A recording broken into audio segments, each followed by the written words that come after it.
In this video, we're talking about gloves, the best gloves for beekeeping. It's amazing the amount of times I've been asked this question. Which are the best gloves for beekeeping? I've tried pretty much every single glove there is on the market, and I started off like many people will start off using some of the gloves that come in the kit form. So what I'm going to do in this video is I'm going to tell you why I don't like reusable gloves, and then I'm going to give you my top 2 picks for my best disposable gloves that you can use for beekeeping. So you'll see it on lots of the beekeeping kits.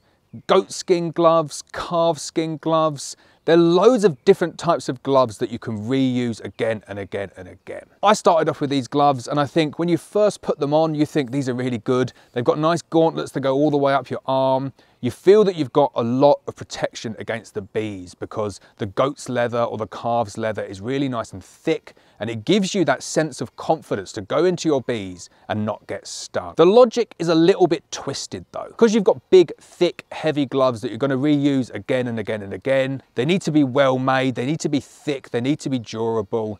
And it instills this false sense of security in that the bees aren't going to sting you through them. And I say it's a false sense of security. It's not strictly true. The bees generally won't sting you through those gloves. However, what does happen is the bees attempt to sting you through those gloves, and often they leave the stinger in those gloves, either on the gauntlets or on the fingers or somewhere on the leather. Now, even with repeated washing, that attack pheromone stays on the gloves. And I remember the first time I ever moved over to like new disposable gloves, I just couldn't believe the difference in terms of the way that the bees responded to my hands going near them. With the reusable gloves that used to get stung all the time, I'd literally open up the beehive and they would attack my hands instantly. They knew where to go for, and I always kind of thought, well, they're just going for the closest thing, which is my hands. But it definitely wasn't that. They were sensing the smell, sensing that attack and the sting pheromone that was embedded in my reusable gloves. So I moved away from them. It's the best thing I ever did. And then looking back at it as well, thinking reusable gloves, unless you're really sterilizing those gloves each time, there's a massive disease risk in play there as well. So you're going from hive to hive, from apiary to apiary, you're using the same gloves, they're getting sticky, you're getting honey on them. If you've got EFB, if you've got AFB, you could easily transfer that from hive to hive or from apiary to apiary. So now we only use disposable gloves. The gloves that I'm showing you here, these are standard long cuff nitrile gloves. You can get these from anywhere. I really struggle with gloves, got very big hands. So I'm kind of like somewhere between like a size 10 and a size 11 in hands. And when I was going through and looking for different sets of gloves, I always struggled. If I just go for a standard size nitrile, they don't fit my hands very well, but the cuffs really not very long. And then I found that I was getting pinged all the time on the wrists.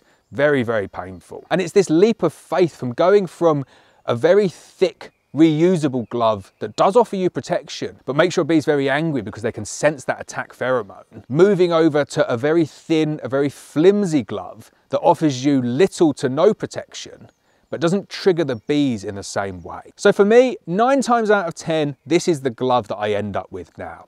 It's a long cuffed nitrile glove in an extra large size. And as you can see from it there, it really is a nice long cuff like that. Gives you a lot more protection down on your wrists, and especially if your bee suit's got a thumb pull as well, you can get that long cuff, you can get it right over the top like that. Gives you good protection on your wrists, gives you good protection on your hands. And it's amazing, you kind of end up getting less stings.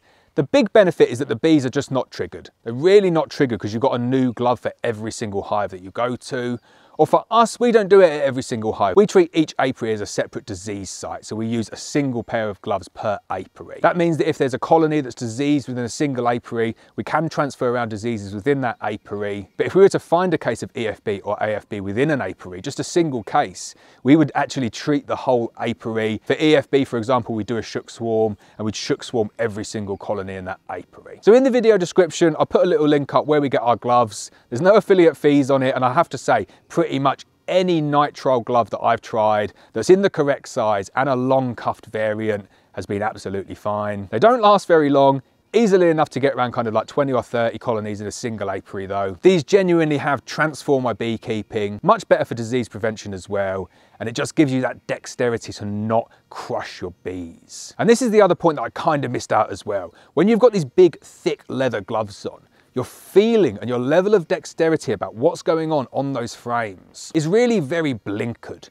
You kind of go in, especially for me, big fat sausage fingers, smashing all the bees, crushing them up. It just adds another complete level of aggression for the bees because you're going in and you're doing so much damage. When you have really nice tight fitting nitrile gloves like this that are thin, and it gives you that touch and the feel and the dexterity that's available through them, it means that you can feel what's going on. And it means that if you come up close to a bee, you can actually feel that bee start to buzz before you crush it with a leather covered finger. So you get this whole host of benefits. However, I do have another glove that I want to show you. And the reason that I'm going to show you that other glove as well is that sometimes when you're using this glove, you will get stung through it. If you've got a really, really horrible colony or a colony that you're not too sure about as well, sometimes you do need a little bit of extra protection on that glove. That's why I've got another variant as well, and that's the glove I'm going to show you next. So these gloves here, they are essentially a copy of a marigold. They're much, much cheaper than a marigold though. And I've found that they're of a similar quality. I wouldn't say they're any better.